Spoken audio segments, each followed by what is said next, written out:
Hey everyone, revolutionary greetings. Good afternoon. My name is Nicholas. I'm here with Carlos. We're with Anticonquista. Today we have another show for you, Nuestra America. We're going to be talking about some of the things that have been going on in Latin America in the past week, starting with Puerto Rico, then going on to some recent issues with Venezuela. But before we begin, just to touch base, how you doing, Carlos? How's everything over there in the UK? Yeah, all good, comrade. It's getting cold here again. Winter's coming again here in London. So yeah, trying to get used to that. I see you're wearing a jumper as well, so I assume it's getting cold out there too. Yeah, it's been getting a little bit chillier out here. It was actually pretty cold today, but just whatever. You get used to it when you're on the East Coast. But this, just kicking it off on our program and starting with some of the first topics, some of the big news been coming out. So the other day, October 15th, we there was a big rally all throughout the United States, both the mainland and in Puerto Rico. We had protests against Luma Energy, which is the essentially a private energy corporation, um, which is a combination of two other corporations based in U.S. and based in Canada, who are essentially taking over the Puerto Rican energy grid, which has led to increased prices, extreme or constant power outages, uh, extreme hazards and dangers from generators and electricity poles blowing up. So all these issues have come up from Luma taking over, and it's gotten to a point where Puerto Ricans are fed up, have been out protesting for the past several weeks, really since the beginning of October. And we've seen powerful protests on Friday with thousands and thousands of Puerto Ricans taking to the streets in San Juan in order to fight against Luma and protest the privatizations and power outages. Um, so before we get into more detail about the story, Carlos, do you have any initial thoughts on Luma Energy and this whole struggle that a lot of Puerto Ricans are engaged in right now? Yeah, no, just initially to say, we Puerto Rico for us, especially for us, the diaspora, the Puerto Rican struggle is a struggle that's close to us as a diaspora because, historically, Puerto Ricans, because of their historical situation, the proximity to the U.S., the fact that so many people have had to flee the island, forcefully, many people, most people probably, forcefully having to leave the island to migrate to the U.S. Because of the conditions found on the island, the the dire conditions, the social conditions that are unlivable on the island. So and because of that, we see historically organizations like the Young Lords and the independent movement groups that have developed both on the island and in within the U.S. mainland too, are an inspiration to all of us. But also, it means that we have a responsibility, a duty with to show solidarity with Puerto Ricans and their struggle. And yeah, and this Luma thing is just another another factor, another reason why we should support the struggle of Puerto Rican people, and later on we'll make an announcement as to how we as Anticonquista plan to show our solidarity in a more tangible way.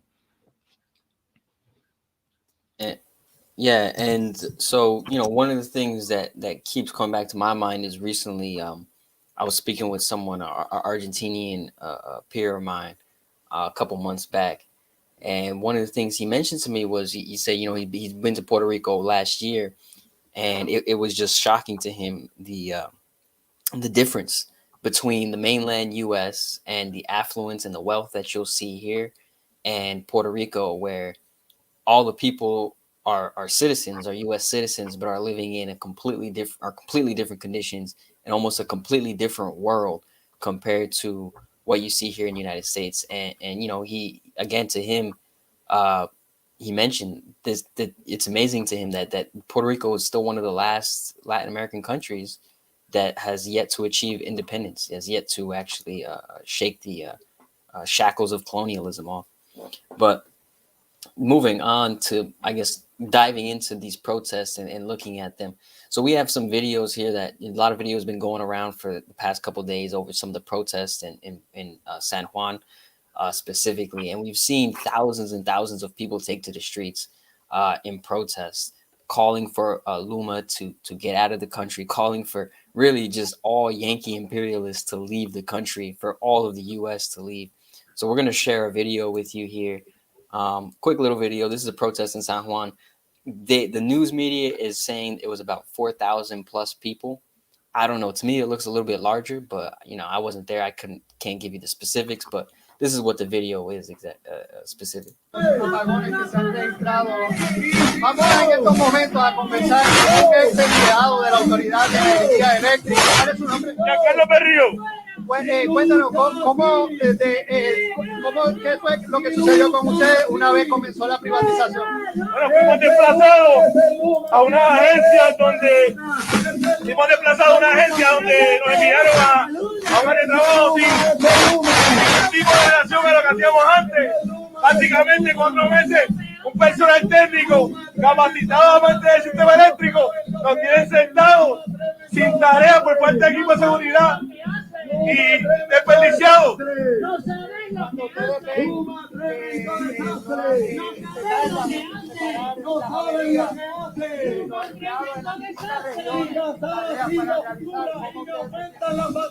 confirma lo que la Unión siempre ha dicho. Personal no tiene la capacidad y el conocimiento. Los tiraron a pérdida. El que la conocía el sistema. Ni nos pregunta de paso porque tenemos la capacidad para ayudar al pueblo y nos tienen abandonados, tirados en agencias sin poder hacer lo que nos entrenaron y lo que la amamos, que es trabajar el sistema eléctrico.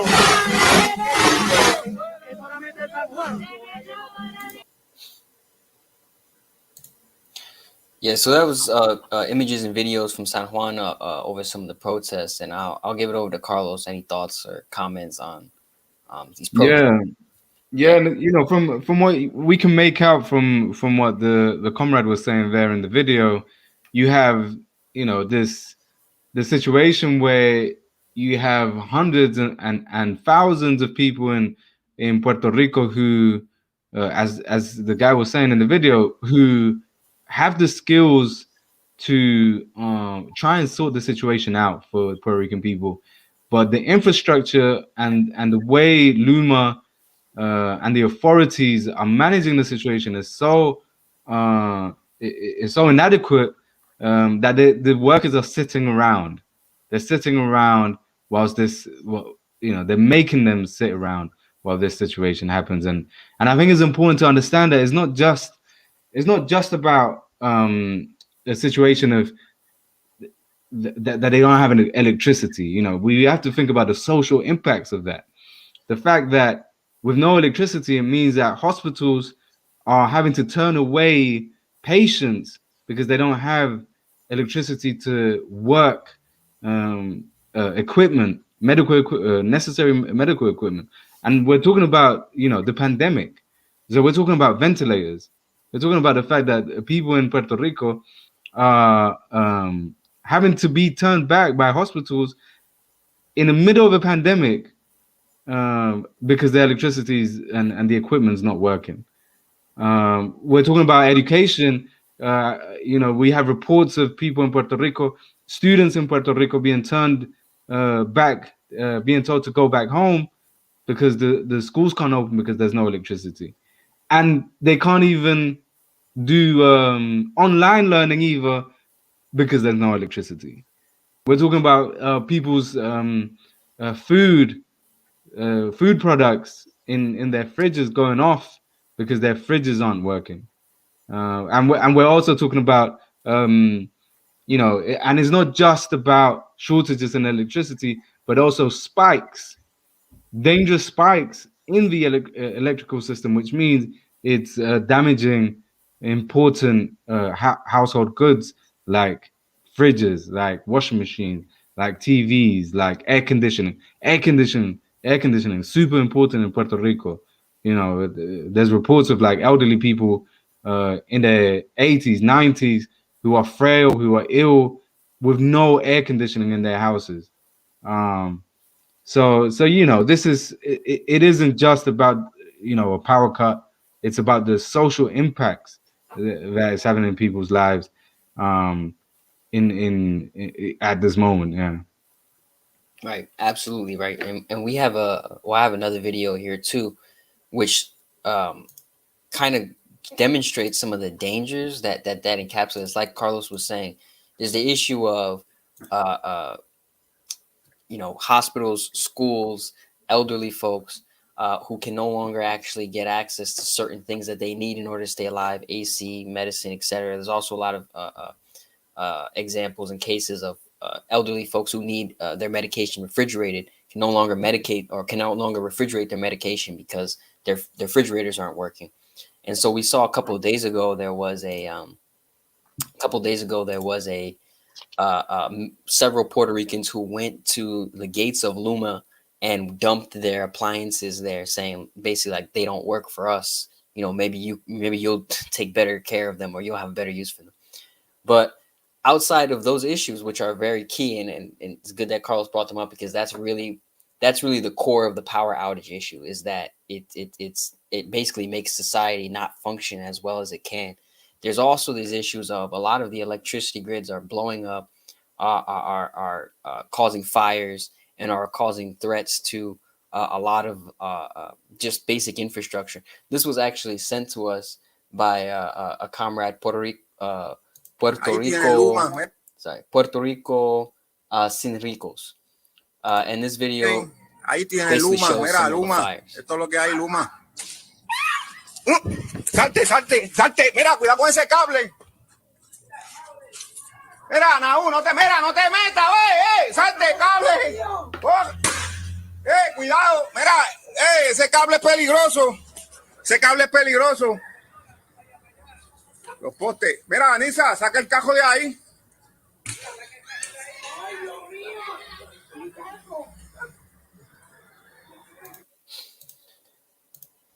So we can see there just some of the fires that have been caused due to the privatization of the energy grid. And like Carlos was saying, a lot of it is that a lot of these. So originally, the Puerto Rican energy grid was state owned, right? It was owned by the state, and there was unionized workers, electrical workers from UTIER, basically the union for electrical workers in Puerto Rico. And ever since Luma took over, a lot of these workers have completely lost their jobs, even though they're more than capable of being able to handle the energy grid, and they actually know the infrastructure and the energy grid because they live there. A lot of them have been laid off. A lot of them have lost all their benefits. The ones who have been given or offered jobs to work for Luma often work in worse conditions. And a lot of the workers that Luma is bringing in are workers from Florida or from different electrical unions throughout the United States who don't know the Puerto Rican energy grid, who don't know the infrastructure, don't know the climate. And so, you have a very clear example of colonialism, of this sort of replacement, that really settler colonialism, right? You're literally sending in foreigners, settlers, to go in and replace the indigenous population, in this case, the Puerto Ricans, from the island, taking away their jobs, their economic opportunities and benefits. So, Carlos, I'll hand it over to you. Yeah, and also to add that,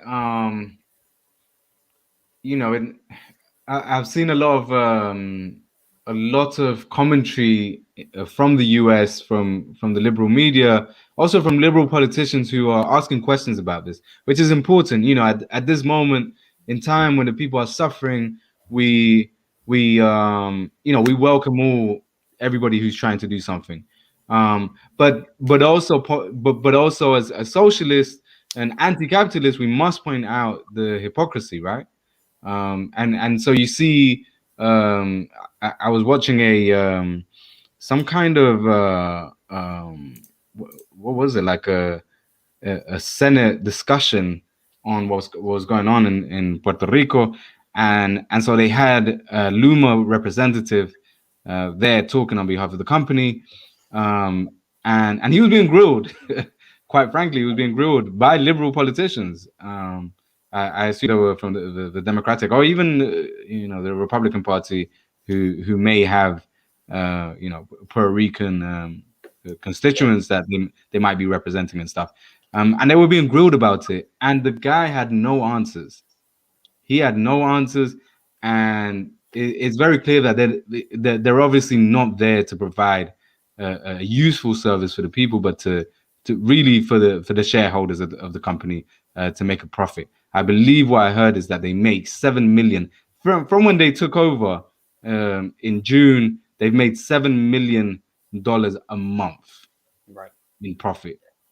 And it's ridiculous. And whilst all of this is happening, not providing adequate services for the people, and then again, to emphasize as socialists and as anti-capitalists, we go further than that, because there's not a problem. Is the liberals will point to Luma and grill them, and maybe perhaps they're going to have to get rid of Luma because of the situation. It's very likely that Luma could be replaced, and maybe the contracts given back to the local authorities and or another company. But it's not a problem that is just about Luma. It's a neoliberal, it's a capitalist problem, a systemic problem, and more broadly, it's a problem of independence for Puerto Rico. It's an issue where the people of Puerto Rico do not govern themselves. The people of Puerto Rico don't have the freedom to govern themselves and the freedom to use their own resources and use their own power to alleviate the very serious social conditions that the people are living. So more broadly, I guess that's the discussion that we need to have. That's the Puerto Ricans that we need to support and show solidarity with are the radical Puerto Ricans who are pro-independence, who want to make sure that this kind of thing doesn't happen again in the history of Puerto Rico. And the typical example that we give is I guess that Cuba, just a few miles away from Puerto Rico, and you see the differences. That they also sometimes do have power with problems with power outages, but it's not because of privatization or because of a lack of infrastructure in the country, but because of the lack of resources due to economic sanctions. But the majority of the time, the people of Cuba at least have the basic human necessities met: electricity, power, healthcare, education, and so on, which Puerto Rico at this moment suffers a deficit from. So yeah, again, as we always emphasize here at Anticonquista, we want to bring attention to what's happening in Puerto Rico, but we bring the attention in order to do something about the situation. It's not enough to be informed about what's happening in Puerto Rico. We must go beyond. We must go beyond that and show tangible support for our people. Yeah.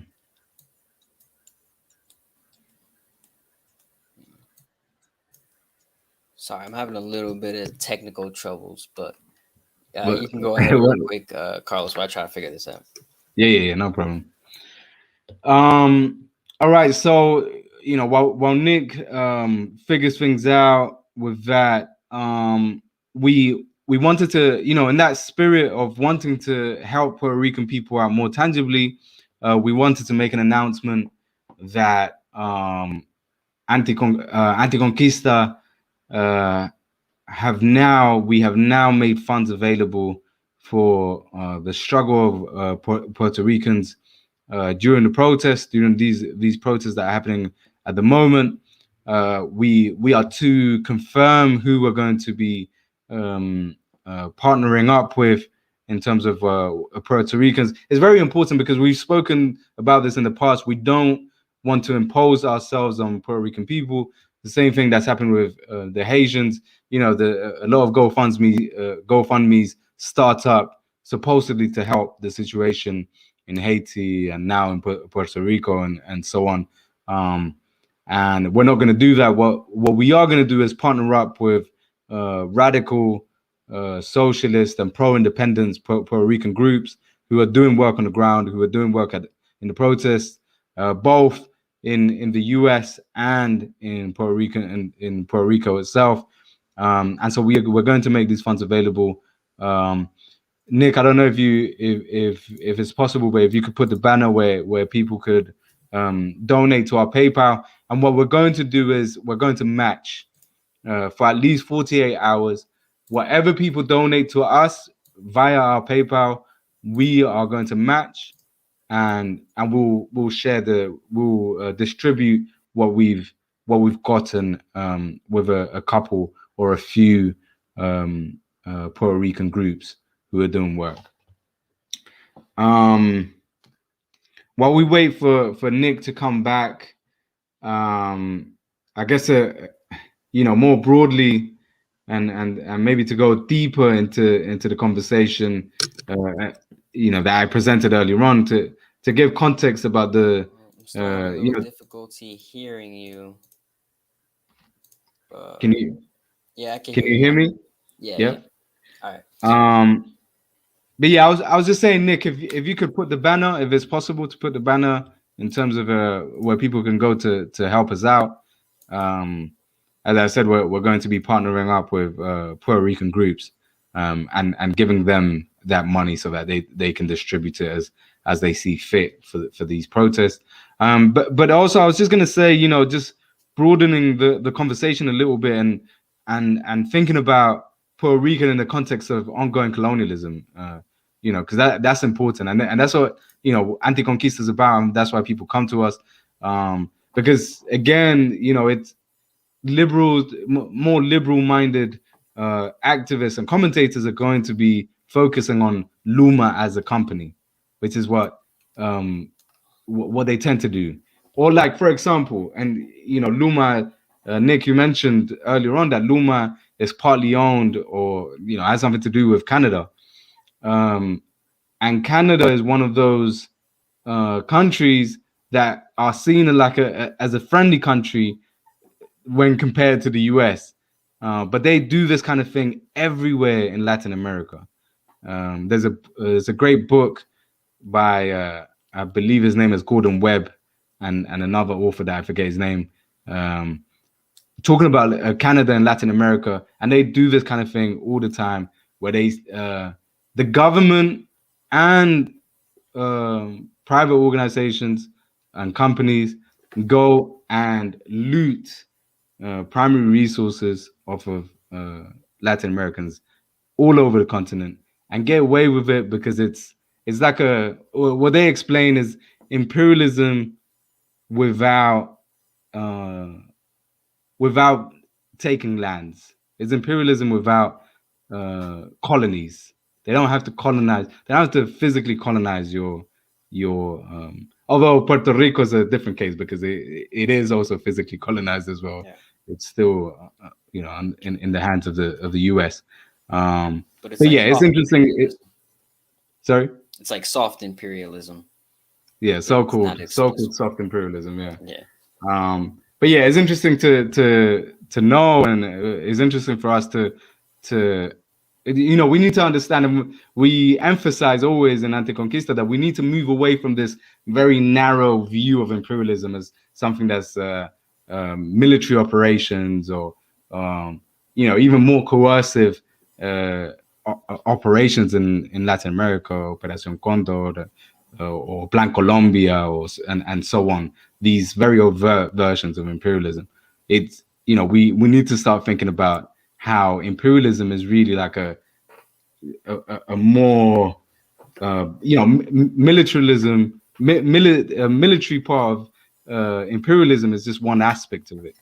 The most important aspect, and something that's relevant to what's happening in Puerto Rico right now, is that economic imperialism, the violence of economic imperialism. And we see the violence because of the social impacts that it has on the people of the island right now, and more generally, if you look at how this imperialist economy works, how it impacts the whole of Latin America. You know, the fact that these companies are taking over such important aspects of our lives, like, you know, the power grid in Puerto Rico, and then by extension putting people's lives at risk because of their inadequate infrastructure and inadequate provision of services.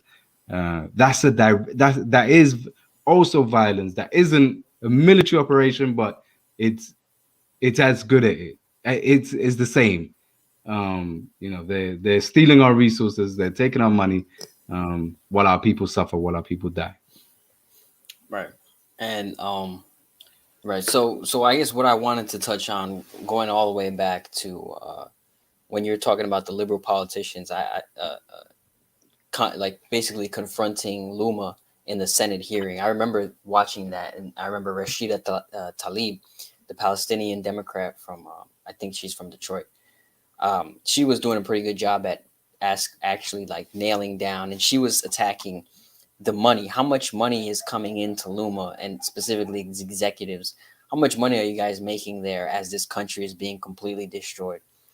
And I think, you know, it was good that she did that. It was good that she pointed out those contradictions. At the same time, though, it's kind of like, for most Puerto Ricans, they already know how much money these people are making, right? You don't need to ask that question. We already know they're making millions off of Puerto Rico and off of its destruction.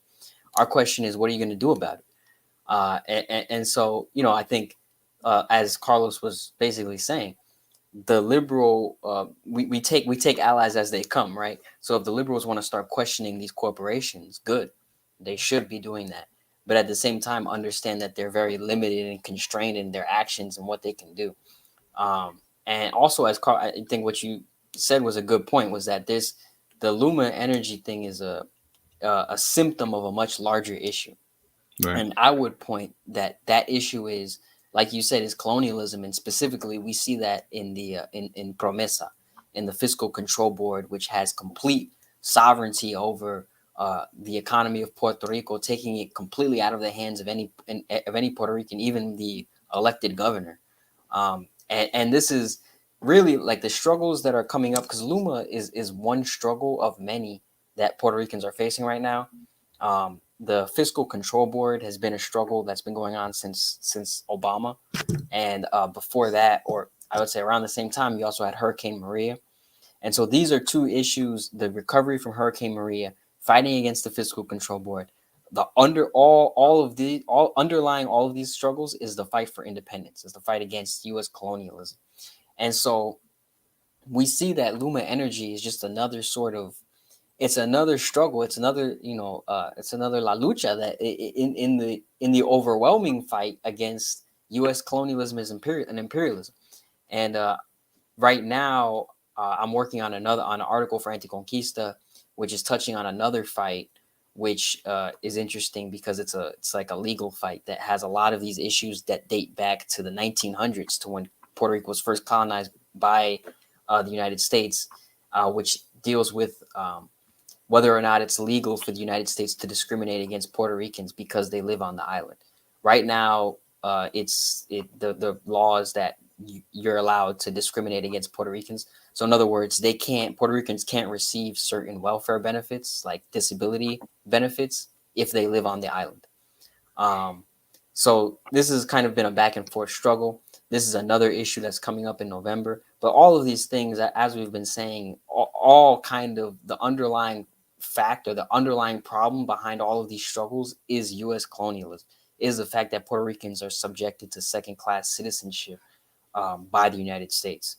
And so that's really what we're fighting against here. Luma is a representation of that. Everything that's been going on in Puerto Rico, Promesa is a representation of that, right? These are all just representations of this U.S. colonial mindset that Puerto Ricans are less or inferior to the U.S. citizen, and that's what we're fighting against. And we have, as I guess you already mentioned like the banner stuff and donating to Puerto Rican movements. So on Friday, I was at Union Square at a rally for Puerto Rico against Luma. There are many. I want to give a shout out real quick to the organizations that put that together: the Puerto Rican Nationalist Party, Colectiva Solidaridad, NY Boricua Resistance, and G Rebels. All of them dope organizations. I suggest everyone who's on here to go check them out, follow them. They have a bunch of information regarding Puerto Rico if you ever wanted to stay up to date. I would also suggest Bandera Roja, a socialist independence organization based in Puerto Rico, mostly made up of students and teachers and other working class individuals. So follow all those organizations if you really want to be up to date on what's going on in Puerto Rico. But as Carlos said, a lot of this issue boils down to colonialism and boils down to U.S. colonialism. But I think now would be a good time. We're about at the 31 minute mark to shift into our next kind of big story, which is regarding Venezuela and Alex Saab. Saab, how do you pronounce the name exactly, Carlos? I'm not too sure, but I imagine it's Saab. Saab. Alex Saab. Saab. Yeah. All right. Yeah. So Alex Saab was essentially a Venezuelan envoy, a Venezuelan diplomat, who was very close to Nicolas Maduro, very close to the Bolivarian government. He's been a beneficiary essentially of the Bolivarian government, providing aid to the food programs and to many of the welfare programs. So he's been very helpful to Venezuelans, not just the government, but the people. He is a diplomat, according to Nicolas Maduro, and he was en route from Venezuela to Iran in order to actually strike up a business deal with Venezuela and Iran. In that transition, this was back in I think June 2020. In that traveling from Venezuela to Iran, he stopped in Cape Verde, was arrested there, and he's been under arrest for over a year now. Just recently, the Cape Verdean government has decided to extradite Alex Saab to the United States, where he'll most likely he'll face a trial for money laundering, essentially, and he'll most likely be found guilty. So this is a pretty big story right now, pretty big international story. I'll go over to Carlos real quick just to get any comments or your thoughts on this. Yeah, I think for us as Latin Americans, especially for us as Latin Americans in the diaspora, this is an important news story and development, because really what we're seeing is the political persecution of the Venezuelan government and its representatives. We see that the people Saab, who really what Saab's role was, and he is a businessman, he is a businessman. He was born in Colombia. He's quite a wealthy businessman with some sympathies and some connections in Venezuela. His connection to the Venezuelan government began whilst Chavez was alive in Chavez's government. He formed part of Chavez's government, and there were some business dealings with him at that moment as well. So as Marxists, we understand the contradictions. We understand that we're not saying that Saab is this revolutionary hero that we must try and protect and uphold as some a role model necessarily. It's not really about that. It's about the fact that what the U.S. is doing with him is illegal. It's about the fact that his role for the Venezuelan government, as Nick was saying, was trying to secure business deals with countries like Iran and other countries who are willing to trade with Venezuela, and breaking the sanctions despite the persecution and the consequences of breaking a sanction that is unilaterally held and enforced by the U.S. And so that was Saab's role, and of course he as a businessman, he was most probably going to make some profit from those deals, But importantly, he did nothing illegal. And so what the US has done is broken international law. What Cape Verde has done is broken international law in restricting Saab's freedom. And really, we know that this is a political move. You know, it has nothing to do with money laundering, as they're portraying it to be. This is about uh, uh, suppressing or trying to block deals that would help Venezuela's economy, that would help really deep down, if we go to the bottom of it all, trade deals that would have helped alleviate the very you know, harsh conditions that the Venezuelan people have been suffering since 2013, 2014, when the sanctions and as well as the problems with the oil industry and the prices, the fall of the prices in the oil industry began to happen. So yeah, this is a story that we need to that we need to make sure we follow closely. Unfortunately, we know of experiences similar to this. We know that Simon Trinidad, the Colombian revolutionary, was also extradited to the U.S. Supposedly for drug trafficking. When he got to the U.S. and was put on trial, they found no evidence for drug trafficking, so they pinned something else on him, something about taking U.S. hostages, which he wasn't directly involved with.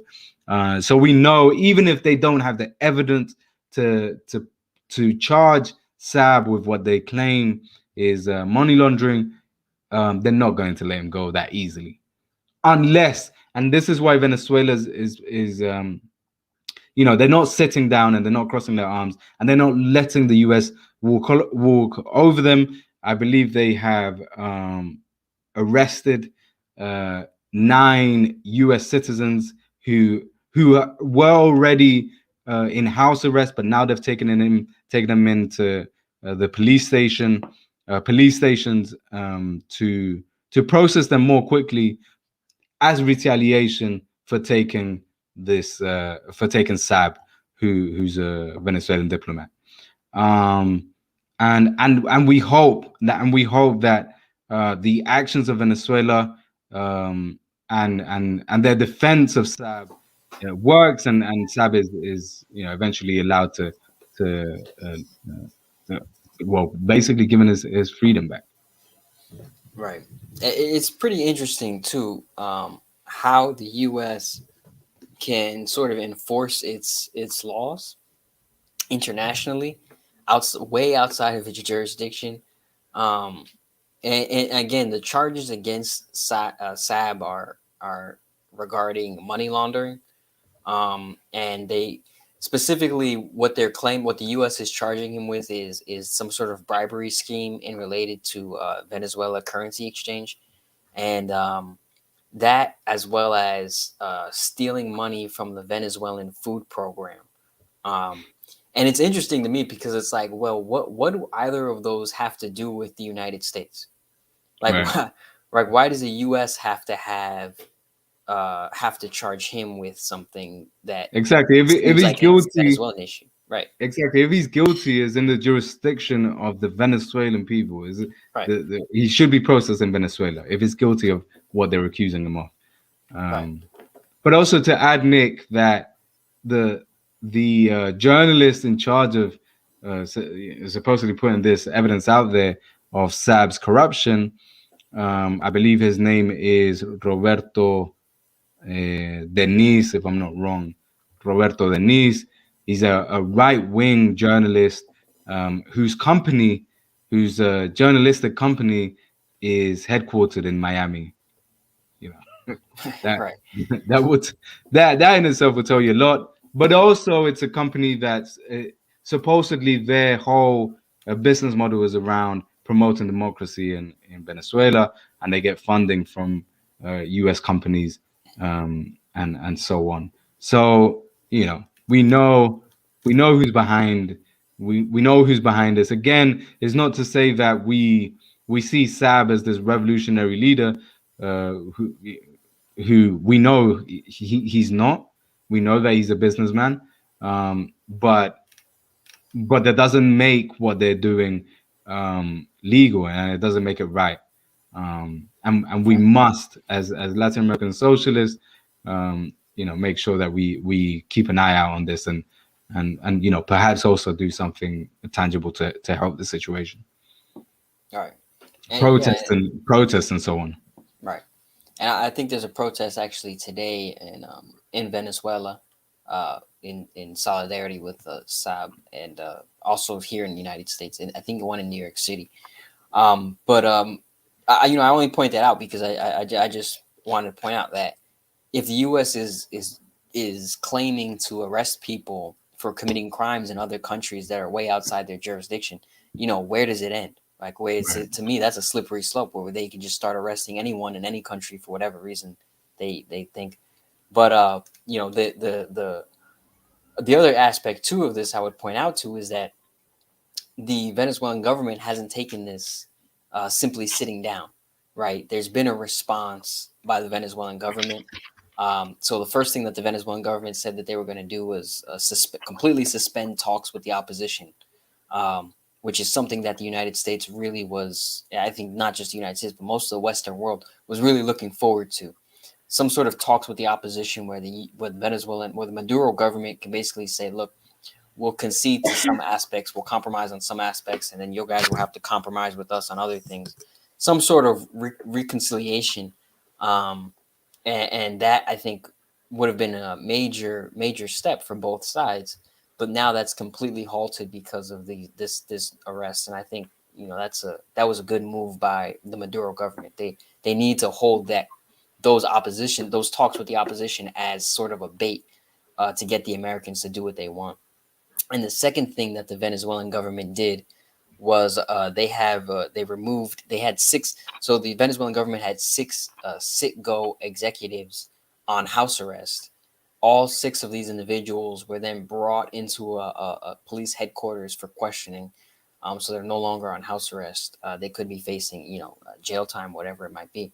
So, the Venezuelan government has their own sort of, I want to say agents or I don't want to use the word pawns, but essentially they're pawns in this case to play against the U.S. arresting of Alex Saab, and which is good, right? It's showing that there's power. The Venezuelan government is not powerless in this instance. They have some sort of power. They have some sort of leverage, and I think some people mentioned it in the chat. But when I first heard of this, the first thing I thought of was what happened between China and Canada. ILL State Fishing mentioned the name Meng Wanzhou, which I think was the I believe she's a Chinese CEO of Huawei. Correct me if I'm wrong too, but she was essentially arrested while in Canada for being, they tried to say she was a Chinese spy. And in retaliation, the Chinese arrested two Canadians who were just these two executives at this corporation, and saying that they were spies as well. And so, the arresting of the domestic bourgeois of each other's countries is sort of a demonstration that these countries are hostile towards each other, not in an overt or aggressive or explicit way, but you can see that the competition is ramping up to an extent where they feel like this competition has to go beyond just the free market. It's going into the legal systems. It's going into, well, now this is a national security issue. And so this is getting very, this really reminded me a lot of the Canadian and Chinese case. And I think we're going to see a lot more of these in the upcoming years as these countries are competing against each other. Yeah, and that's a great point, Nick, that at least the Venezuelan people and its government have the power to retaliate. Whereas with situations with Simón Trinidad, the Colombian revolutionary who's currently in a prison in Florida on bogus charges, very little's done for him. There is a campaign for him if people are interested, but very little is done for him in terms of a state, a powerful state being able to retaliate. So yeah, we do hope, and let's see how it pans out. But we do hope that the Venezuelan government is able to to use their leverage, to use their power to force the US to give back Saab, who really is a political prisoner. Right. Right. And I'll go. So I'm gonna move on to the headlines, but before I move on, real quick, I just want to point out that when we talk about political prisoners here in the U.S., it's always funny because I'm always reminded of this one Venezuelan I met, right wing Venezuelan, who mentioned how the U.S. has no political prisoners, unlike in Venezuela under Chavez and Maduro, where everyone was a political prisoner. The U.S. has none. And it was just funny to me, just the amount of propaganda and lies that some people buy on the U.S. About the U.S., especially considering when you still have Black Panthers who are in jail today for crimes that they didn't commit. You have journalists in jail today for supporting the Black Panthers. You have Puerto Ricans in jail today for, or who have been murdered or assassinated for simply supporting Puerto Rican independence. So it's always funny to me to think about political prisoners in the U.S. because there are a lot of political prisoners in the U.S., a lot more than people I think realize. But let's. I'm not sure, Carlos. Do you have any last comments or anything? Yeah, one last thing I will say, and I wanted to point out is that everywhere on social media, in this particular case of Saab, you see liberals, some supposedly Westerners who are interested in human rights, saying that the Venezuelan government is because the Venezuelan government canceled talks with the opposition, and they had some negotiations with the opposition leaders in Mexico, and they've canceled that because of what happened to Saab. They see it as these people are backed by the U.S. Clearly, we're not going to sit down with people who are connected or indirectly or directly to what's happened to Saab. And so some Western so-called humanitarian leaders or actors or organizations are saying that the Venezuelan government prefers to back a money launderer instead of sitting down and negotiating peace and so on with opposition leaders, which is ridiculous. And we support and we understand why the Venezuelan government has taken a decision not to continue with the talks, because they're playing tricks. They're it's not in good faith to go and have these diplomatic conversations with people who are obviously involved with the situation with Saab, which is persecuting a high level official who's trying to, in fact, secure trade deals so that they can feed and so that they can provide medicine for the Venezuelan people and so on. So yeah, just to point out the backwardness, the hypocrisy, the double standards of human right leaders and so-called humanitarian actors and commentators in the West. Right. So moving on to the headlines now. The first country we're going to start with is first region, I guess, is Mexico and Central America. So the first headline here is from The Guardian. The Biden administration plans on reinstating the Trump era policy known as Remain in Mexico. So this policy, which Biden overturned when he first came into office, is now being reinstated, and it would force 70,000 asylum seekers to stay in Mexico until the cases can be heard in the United States. The United States Department of Justice said this policy cannot come into effect until it's approved by the Mexican government. So this is an interesting article. I think it's interesting that, at least being in the U.S., from what I've heard, a lot of people really wanted to support Biden, specifically because of the issue of immigration, specifically because they didn't trust Trump with immigration. And now, again, here's another example of Biden being the exact same as Trump on immigration, using the exact same policy in order to ensure that asylum seekers stay in Mexico. And oftentimes the issue is that asylum seekers in Mexico don't have access to housing or enough food or to any sort of stable living conditions. So they're living in abject poverty while waiting for their case to be heard in the United States, a case which oftentimes they have poor representation.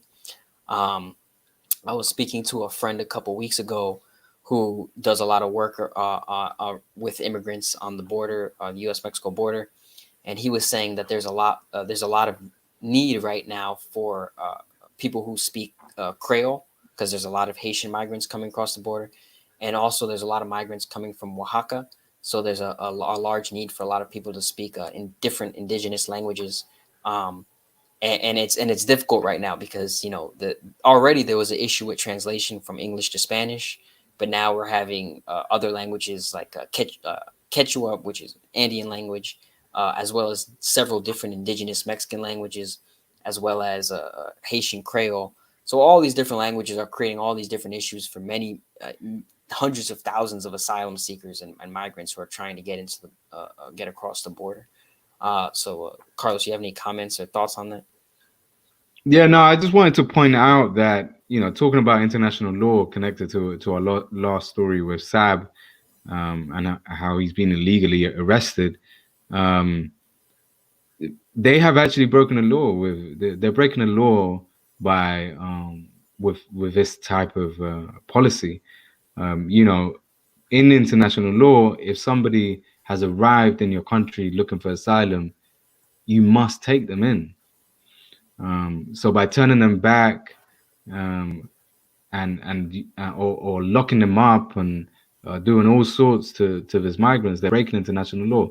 So who's the minister or the cabinet member in charge of immigration in the US? Because maybe if they travel around, maybe we should put a warrant out for their arrest. Yeah, I mean, you would hope, right? That's what we have more substantial evidence against them breaking the law than what they have against that. Yeah. It's the same here in the UK where I'm at. The government here now have a policy that they're turning the same thing. They're turning back migrants who are trying to cross over from France to the UK. They're turning them back, and whereas before they would save them if their boats or their floaters were sinking. New policy, they want to implement new policy where the border patrol doesn't have to intervene at all. Again, breaking international law. Right.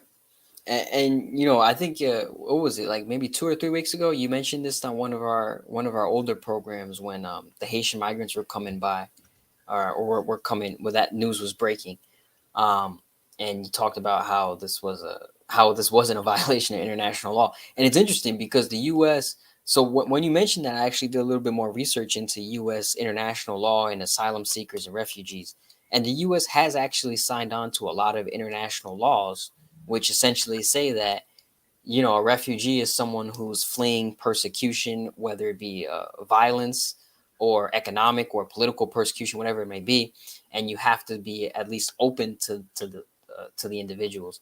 And the U.S. did sign a lot of those treaties, so technically they do have an international obligation. They don't really follow the International Criminal Court, which is a little bit ridiculous, but the U.S. part of it, what it does is it creates a very difficult process for those who seek asylum and those who seek refugees. Part of that process is you have to sign, do all this paperwork, which is all in English. It's not in the language of your choice. It's intentionally made so that certain populations cannot even have access to the process of seeking asylum. And so it is I think you're absolutely right to say that it is a violation of international law, more so than what we've seen in Alex Saab's case. And it really is also, in my opinion, an example of genocide, U.S. genocide, because oftentimes these individuals, these migrants, these refugees and asylum seekers are seeking a safe place, a safe haven from violence that was created by the United States.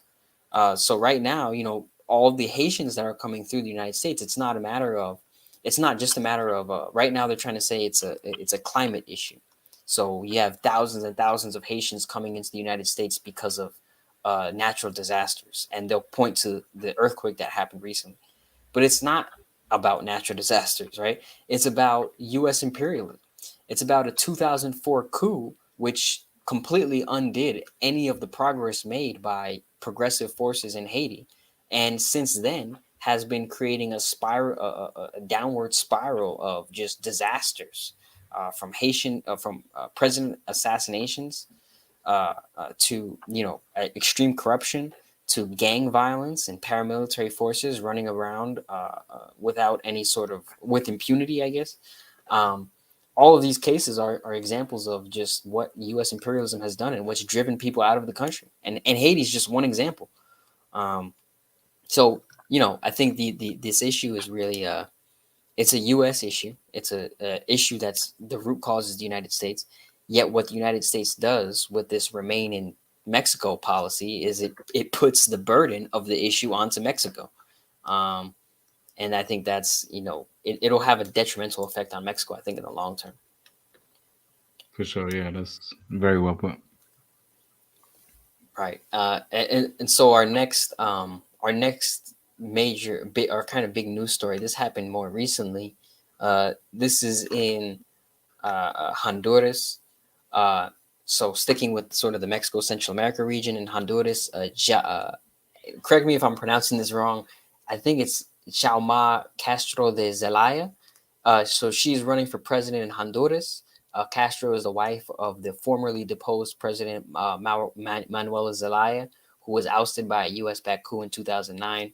Zelaya sought to nationalize key industries and ally Honduras closer to Venezuela and Cuba and other more left-leaning countries in Latin America. Now his wife Castro she's seen as a more liberal progressive. The main focus of her campaign has been on poverty reduction, and she's kind of done a bit of she's played her cards so that she's a little bit distanced from her husband's foreign policy, but still keeps some of the more progressive aspects of these different state welfare programs that would reduce poverty and support indigenous communities. So your thoughts on that, Carlos? Yeah, and we always say, and myself as a Colombian who we see similar situation in Colombia where there might not be a more radical alternative at the moment, in the present moment, and so I can see this being welcomed by the Honduran people and understand why, even though as a socialist we want a deeper, more profound transformation of these countries, of our countries, but we at this moment at least create the conditions so that in a hopefully in a more nearer future we can kind of spring off of that and bring about a fuller transformation of society.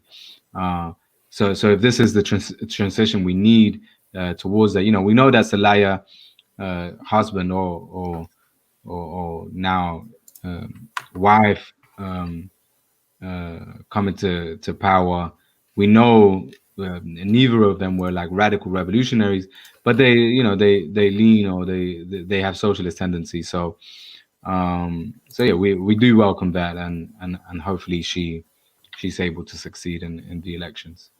With the longer term view that it creates the conditions for more radical groups and organizations and movements to come in and take over the country. Right. And real quick too, just to give our website a shout out, we had recently reposted an article from one of the ex ministers under Zelaya, who talks about some of the current issues in Honduras, specifically regarding the Constitution and the need for a constitutional reform. I'll post that article in the chat. if anyone's curious. But it's a really good article, and it's from the one of the ex-ministers under Zelaya, so he has a lot of personal experience with that. So moving on to the next country, the next news headline from Nicaragua. The U.S. State Department has said in the last week that the November 7th elections in Nicaragua have lost all credibility. The government cites the recent arrests made by the Sandinistas as a justification for the claims, and this is according to ABC News. So we've seen that the U.S. State Department has really ramped up its attacks against Nicaragua, really going all out in order to just completely dismiss any sort of elections that are going to occur. They've already set the stage to say that the elections in November are going to be illegitimate. So we can already look forward to them saying that.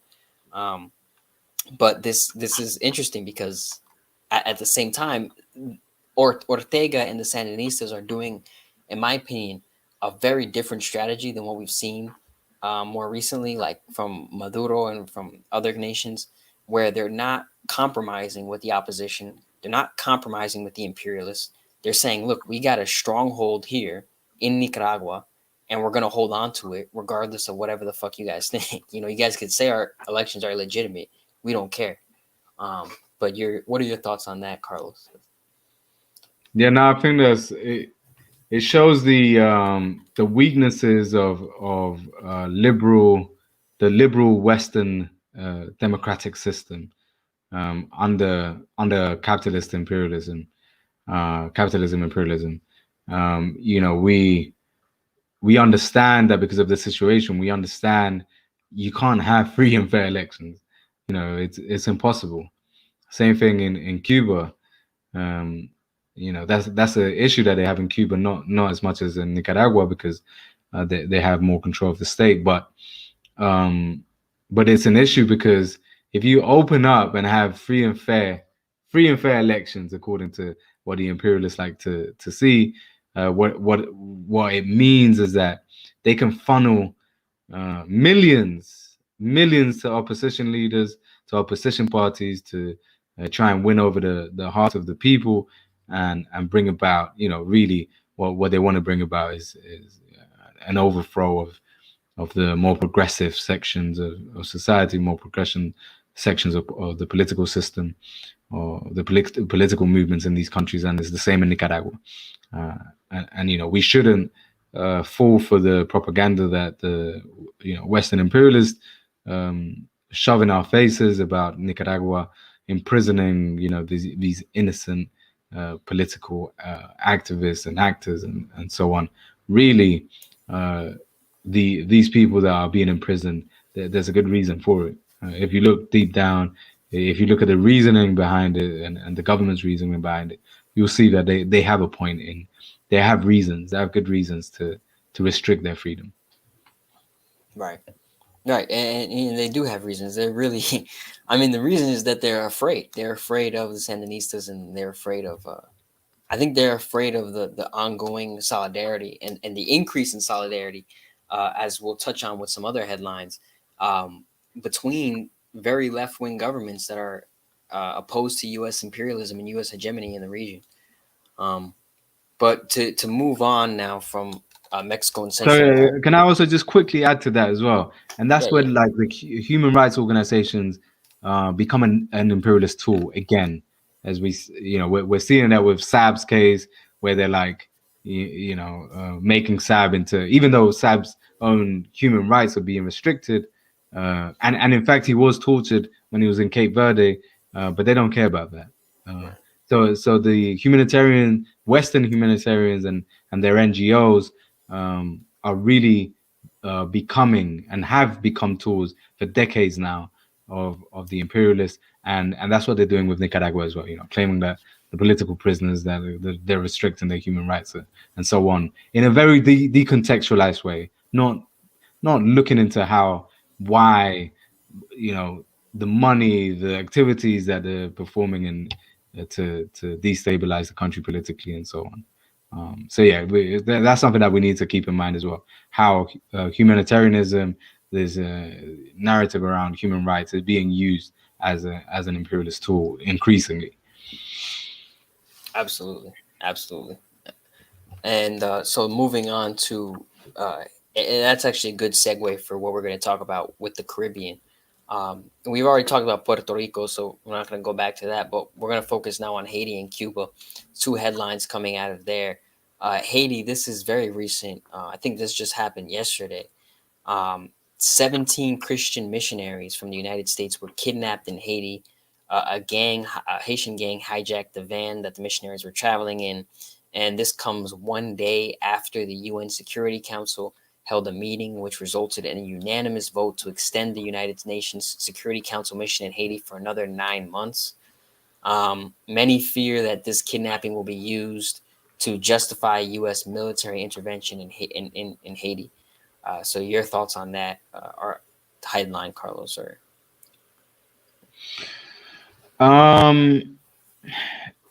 One of the things I wanted to bring up was, you know, it I think it's an unfortunate situation. You know, not that way, not that we're pro missionary U.S. missionaries being in Haiti, but it doesn't mean that we, you know, that we would agree with you know, them being kidnapped. Um, and again, it's, you know, it's just part of the conditions that have been imposed, as you were mentioning earlier on, Nick. The conditions imposed on Haiti from is it 2004, when Aristide was taken out, and his project cut short by the imperialists. So really, is the conditions, uh, the conditions that have been imposed on Haiti by the imperialists that make things like this possible. And at this moment, I would also like to point out and expose, you know, and ask our comrades at Mint Press News to be more responsible in how they go about reporting Haiti, and who they commission. Is it Dan Cohen, Nick? yeah, I was gonna touch on that. Yeah, Dan Cohen and Kim Ives. Dan Cohen and Kim Ives, with their irresponsible reporting of supposedly, according to them, revolutionary and progressive groups in Haiti, which in fact aren't revolutionary at all. You know, they're talking about Barbecue, who's linked to the Haitian elites, to the neo-colonial Haitian elites, who's really a gangster, who again, you know, we obviously understanding that all of the, again, emphasizing that the conditions for the gangsterism, the violence, and so on, everything that happens in Haiti at the moment, in context, is because of the conditions imposed on that society by the imperialists. But it doesn't mean that we support gangsterism, and that we uphold these people as if they were revolutionaries. Misinforming our people, possibly possibly directing our people and the leftist movement in general to support organizations that we have no business supporting. So you know, in the spirit of you know, we don't want beef with any of our comrades. We respect the work that Mint Press News does usually, but in this particular situation, we need to call them out. You know, there's no reason why they should be supporting Barbecue and you know, reactionary forces like his. Right. Nah, I mean, you're absolutely right. I forgot to put that in our little document, but I was going to mention that now. That this documentary, I would recommend people don't watch it, and if you do watch it, immediately go to Haiti Info Project, go on their page, Twitter, Facebook, whatever, look up all the information that they have regarding Jimmy Cherecer, or Barbecue, as his nickname is, and you'll see that this guy, you know, he wraps himself in the U.S. flag. He's worked with Moise and his PHTK party, which is like the bald headed party. Um, he's, like Carlos said, he's a paramilitary gangster who's been hired by the same forces he claims to oppose.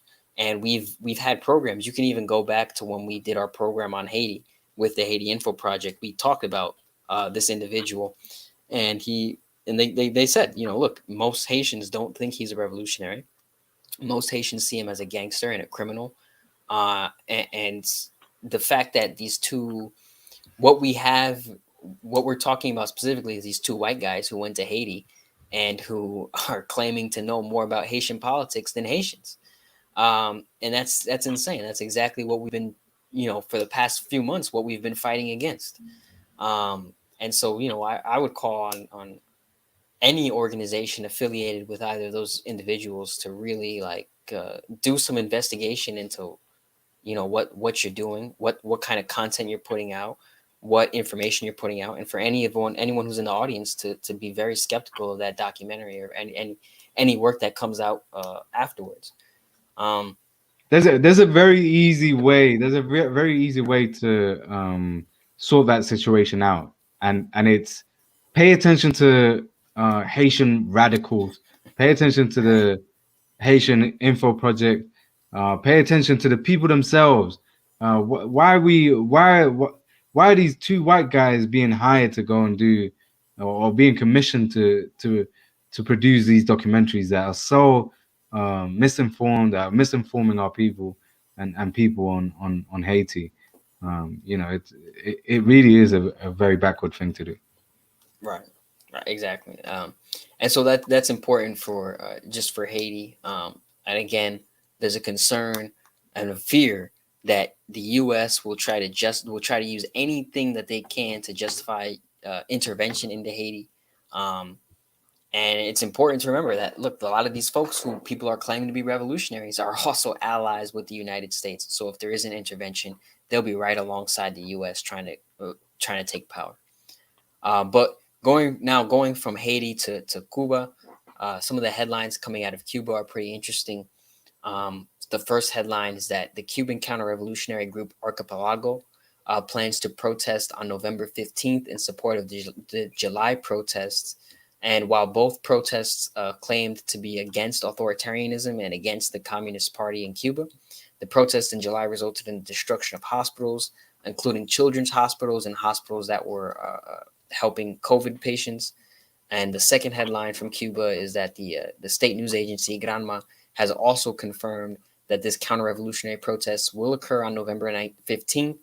And November 15th also happens to be the day that Cuba plans to begin gradually reopening the nation to foreigners, to tourists, and to visitors from really anywhere throughout the world. So it's interesting that these counter-revolutionaries are planning to protest on the exact same day that Cuba begins to open back up. So your thoughts, Carlos? Yeah, I did see. I can't remember if it was you or somebody else in our group chat who sent an article. I think was it the Washington Post. I don't remember what. Oh yeah, I think it was mine. Yeah. Yeah, I think it was the Washington Post, and it said something about peaceful protests coming back to Cuba, and as you just pointed out, Nick, they weren't peaceful at all, and we know who's behind these protests. Right-wing Cubans, also right-wing Cubans who are backed by U.S. funding. Again, like the independent, what they do in Cuba, because they can't, they don't have as much freedom as they do in other countries. The U.S. imperialists is who I'm talking about. They don't have as much freedom as they do in other countries. So what they do in Cuba is they support and they back independent media and culture, and it's a very sly way of mobilizing. It's at the request and because of the so-called independent media, these articles and the calling for mobilization from these outlets that mobilize the people, and so yeah, it's something that again we need to combat. And as you point out, Nick, it's no coincidence that they, they've set the same day as for when Cuba's opening up again and trying to destabilize the country economically. Right.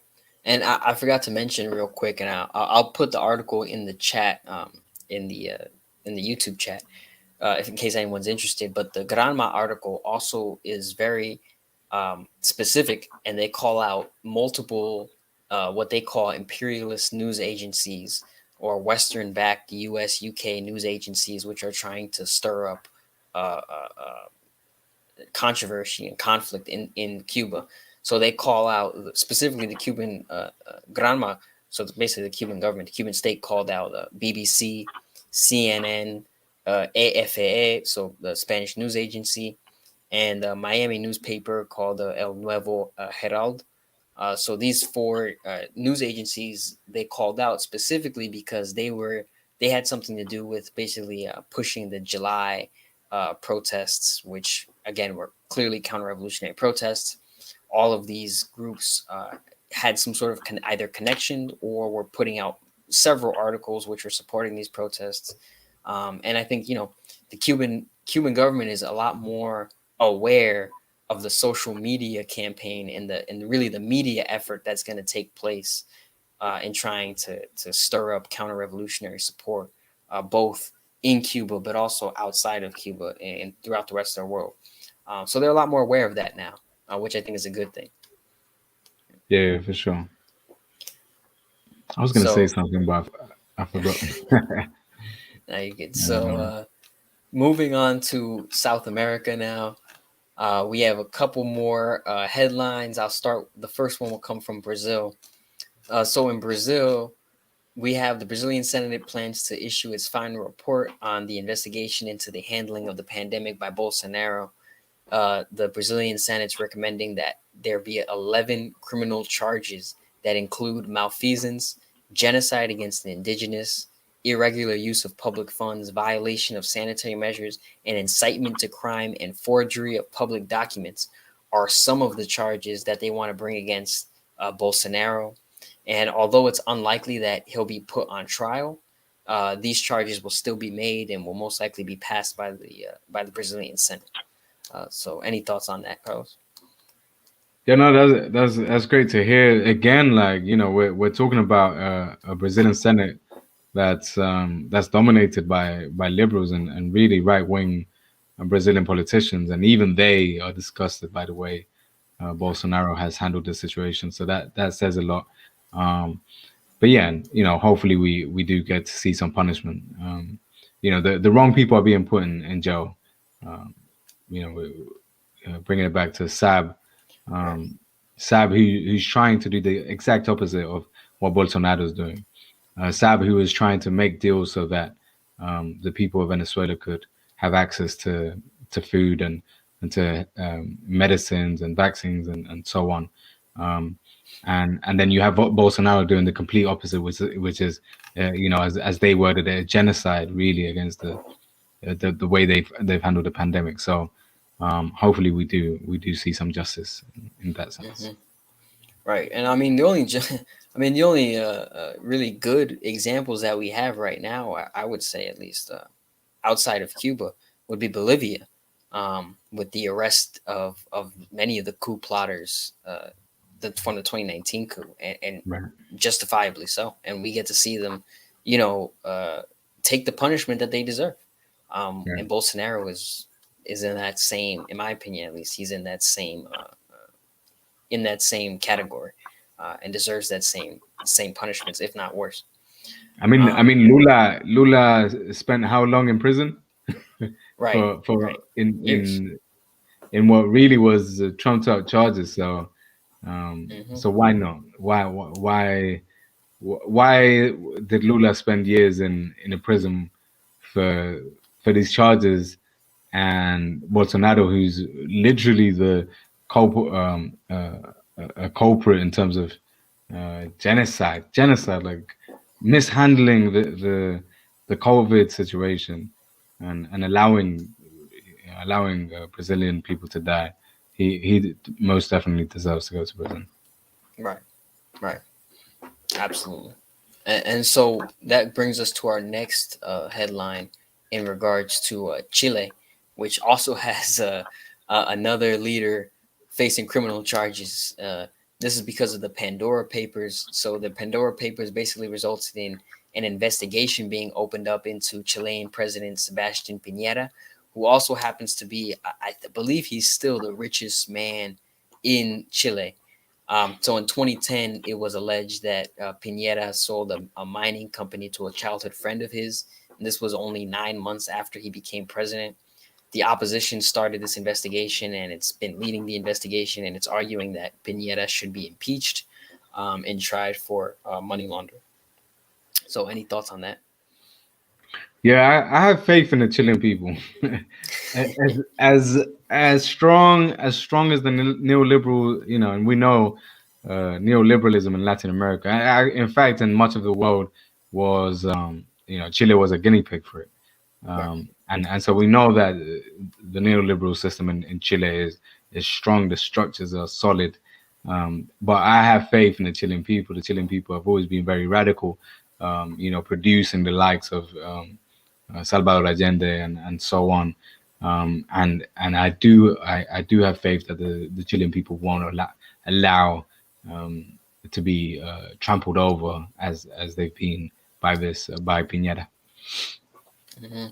And this is only after this is shortly after they decided to change their constitution, right, and add those create the assembly of very I want to say radical, different representatives from indigenous communities, from women to the LGBTQ community, etc., in order to actually promote a more diverse and fair constitution.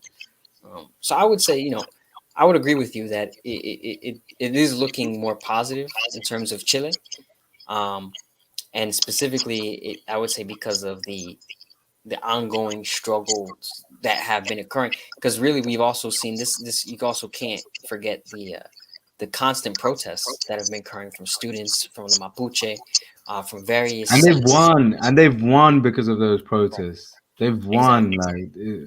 The Chilean people have a history of winning struggles with their protests, with how active they are, and unlike other regions in the world, in other countries in our region, where the opposition is very weak, a lot of it is very social democratic and liberal. In Chile, we have quite radical socialist and communist Marxist politicians and opposition leaders who may in the near future, hopefully, have a chance to come to power. I forget the guy's name, but there's a communist leader who's looked up to a lot in Chile, and who people I know have a lot of hope in. So hopefully in the next elections or sooner, we'll see the likes of I forget his name. Sorry, I think it begins with J, the letter J. But yeah, but hopefully we see him, or there's other quite radical socialist leaders, politicians who could take over. So yeah, let's hope to see that. Absolutely. So moving on, we have a couple more stories now. One from Colombia and the other from Peru. Starting with Colombia real quick. This is just kind of more of a fun story. President Ivan Duque said that he's going to leave the investigation of Havana syndrome in Bogota, in the Bogota embassy, to the U.S. He said that the mysterious Havana syndrome has affected U.S. ambassadors throughout the world, from Colombia to Germany, Australia, China, Taiwan, and Washington, D.C. Biden has recently signed a new law called the Havana Act, which provides financial compensation to CIA and State Department members who suffer brain injury from microwave attacks. So this is basically, Duque saying, whatever happens in Bogota, I'll leave it up to the Americans to figure out. And if they want to say it's Havana syndrome, it's Havana syndrome. Like, most people really don't care about this, but the Americans really do. Yeah, I think the running joke is that what they're suffering from really is bad hangovers when they go out. After doing a little bit of imperialist policy making here and there, they'll go out and get drunk, and that's what their issue is. That's where their headaches come from, really. Yeah, and it's so strange to me, man. Like, you have this started in Cuba, and now all of a sudden it's in Germany, it's in Colombia, it's in Australia, it's in all these places where it's like, well, how the hell did Cubans get there?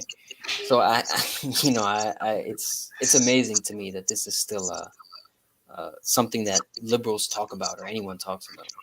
I think it's a an ideological headache. They can't face the fact that that there's an existing socialist government in Latin America, and it gives them a headache thinking about it more than anything else. Yeah, probably. But so our last couple stories coming out of Peru. So our first one's from Orinoco Tribune. Peru and Venezuela reestablished relations. An announcement today announcement was made today actually by the Venezuelans stating that they have appointed Alexander Yanes as Venezuelan ambassador to Peru, and the Peruvians have on their own have appointed their own ambassador to Venezuela. So this is I would say a good step. This is kind of what we were looking forward to when it came to Castillo becoming president, and like a little bit more of a liberal or progressive becoming president. Some sort of relationship between Peru and Venezuela and Bolivia and Cuba and Nicaragua, all those countries, that's been kind of cut off. So your thoughts on that before we get to the last headline? Yeah, exactly. We've been looking forward to Peru normalizing relations with the progressive and the left wing socialist leaning countries in the region, and that's a good step. Also to mention that Castillo is it's no secret that the um, is a Peru Libre party have been pressuring him and have been criticizing him, and it's good to see. It's good to see that Right, right. he is being pushed. He is the comrades at Peru Libre are making sure that Castillo keeps his promises. They're pressuring him if he seems like he's backing down, or he's not keeping what the party's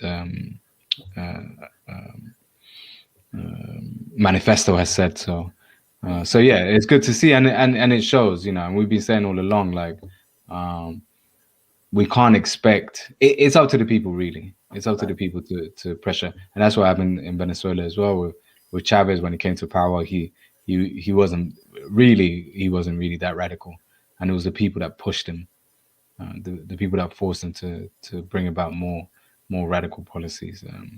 So yeah, it's good to see. Right, and that was kind of our last story. Was Okay. what was it? A Okay. Reuters article that basically talked about that exact thing. Um, so basically, the Peruvian party Peru Libre, who Castillo ran for and represented, issued I considered it like a very damning statement against Pedro Castillo and his administration. They basically said that because Castillo let go of a bunch of left wing, very radical cabinet members, from his foreign minister to his now recently his prime minister, he let go of, and each of these after he's replaced these radicals, he's replaced them with moderates, right? Usually like moderate liberals or something like that. But it's become very obvious. It's become very obvious to Peru Libre, and so they actually called them out on it. Like Carlos said, they called them out. They said, "Look, we're not going to support your cabinet picks, because in order for the cabinet picks to go through, similar to other countries, yeah, it has to be approved by the parliament." And so Peru Libre has said that they're not going to approve his cabinet picks because he's replaced them with all these moderates. Vladimir Cerron, who's actually the leader of the Peru Libre party, he said, quote, "There is an undeniable political turn of the government and its cabinet towards the center right." So, the members of Peru Libre, not all of them, it's kind of created a split within the party as to some who support Castillo, some who don't support him. But a good portion of the party is basically saying that he's kind of turning back on a lot of his promises. He's moving closer towards the center right, as they say, and he's abandoning a lot of those left wing principles that he ran on.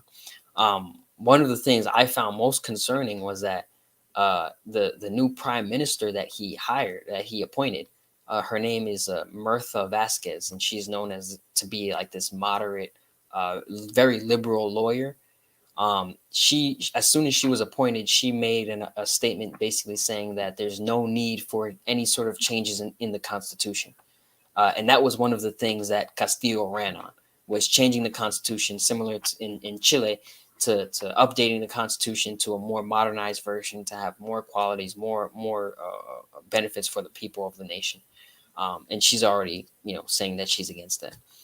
So it's an interesting sort of contradiction we have here, where on the one hand, Castillo is clearly better than Fujimori would have been. He's recognized Venezuela. There's a potential for some sort of relationship to be established between Peru and these other anti-imperialist, other socialist nations. But at the same time, it's clear that he doesn't care to be as radical as he initially ran on. And his party, and it's not us who's saying that, it's his own political party who's calling him out on that. So it's the people of Peru who are calling him out. So if you have any final thoughts or any other thoughts or comments on that, Carter? Yeah, no, I hadn't hadn't looked into the story properly, but yeah, by the sounds of it, if Castillo is really turning his back, then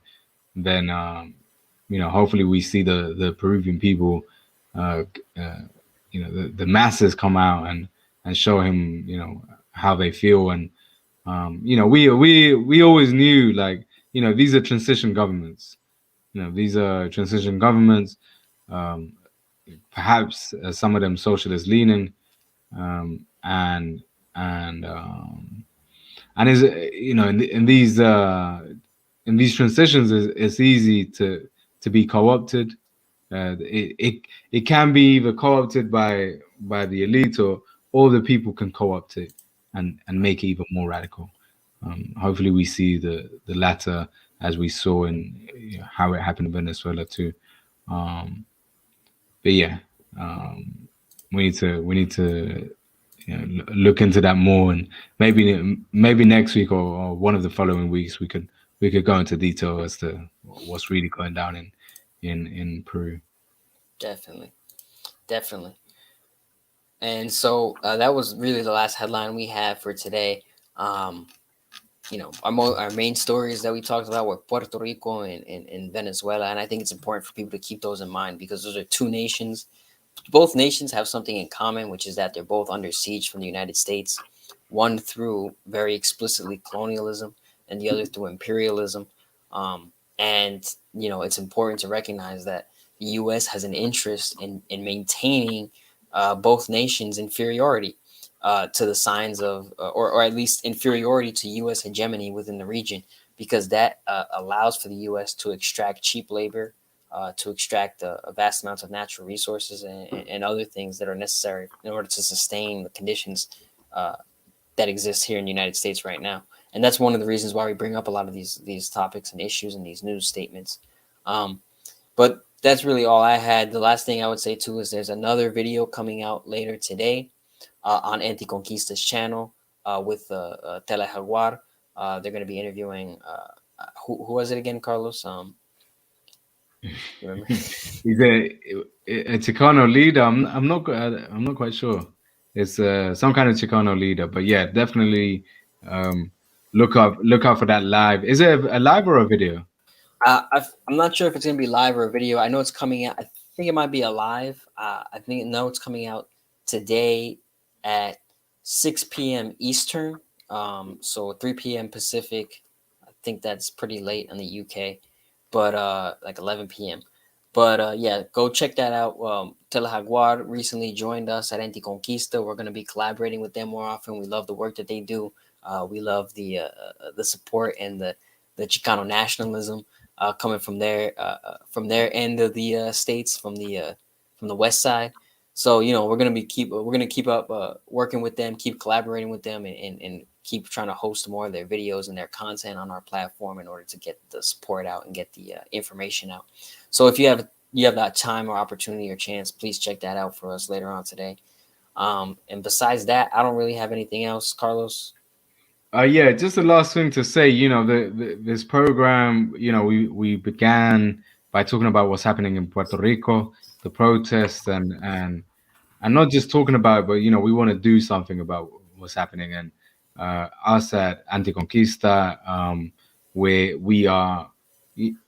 So what we're gonna do is we're going to match every donation that is made to either our Patreon or our PayPal. Whoever donates to our PayPal or Patreon will match your donation for the next 48 hours, and then split all that money with Puerto Rican groups in the US and in Puerto Rico who are doing things on the ground. And you know, as socialists, as Marxists, and as pro-independence Latin Americans, we're obviously going to be looking for groups who are like-minded. So yeah, please do support us in that way. Support us so that we can support our people in Puerto Rico. Definitely. And you know, we know a lot of these groups. We talk with them personally, and you know, we want to continue supporting them as much as we can and continue supporting the resistance. So please do help us out, help us help others, help us help the people back home and funding the resistance. Thank you for everyone for joining us and tuning in for today and listening the whole time. Hopefully looking forward to seeing you later today as well as next week. So please keep watching, keep hitting the like button, subscribe, make sure you turn on the notifications for our program and our channel, and we'll hopefully see you next week. Have a good weekend, everyone, and take care. Peace, comrades.